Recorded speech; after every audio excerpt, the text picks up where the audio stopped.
What is the purpose or function of a koan? Is it a discursive or analytic thought practice? Thank you. No. Koan is about intuition and wisdom. But it's not wisdom as a knowledge, it's this universal wisdom. So earlier I was mentioning that everybody creates a strong sense of self, the strong sense of I, and already we divided everything into opposites. Because once we have I, there is a you.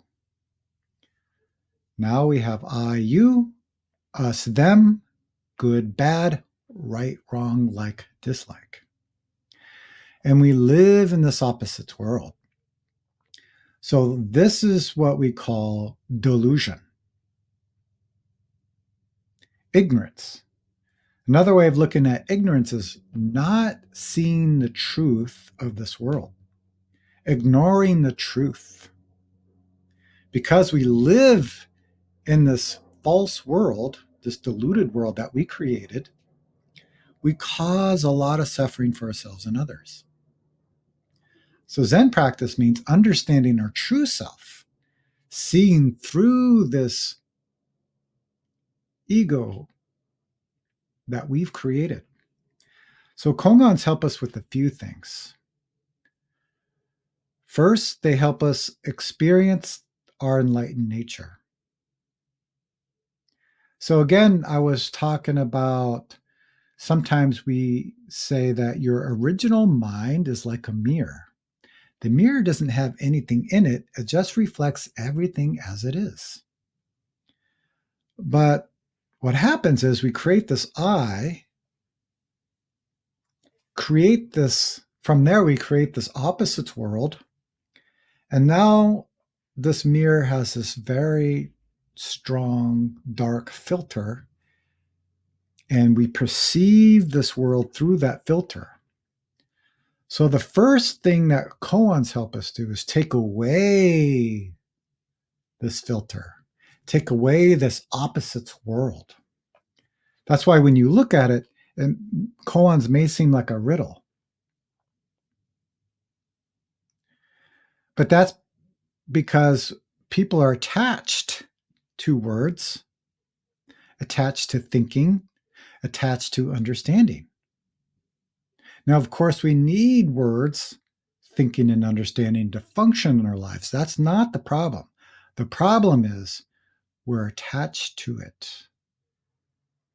The self attaches to it. So the first step of koan is take away this thinking, this understanding, this opposites world. So we have an experience before thinking. So like the mirror. Whatever's in front of us, our mind, are not separate. Then, second step is the koans help us then see the truth of this moment. Usually, human beings see something or perceive something and then make something, add something to it, or take something away. If I look out, oh, the sky is gray. I don't like it. Sky is gray is very bad. Well, who made the sky, the gray sky, bad? Human beings make that. So if we take everything away, then our mind just reflects the truth. The sky is great. That's the truth. It's not good. It's not bad. It's not right. It's not wrong. Dog barking, just woof, woof. It's not loud. It's not quiet. It's not good or bad either. It's just woof, woof. Then when we can see the truth of the moment, the koans help us use the truth so we can function clearly in our lives and offer this world some help, some wisdom, love, and compassion. Okay, so the koans help us with three things. First, experience this enlightened nature. so we can perceive truth. Then we can function in our lives with love, compassion, and wisdom. But that's just teaching points, because there are no three things. It's just one thing. But for teaching purposes, we break it up, okay? So that's all the Koans are. It's a very powerful tool.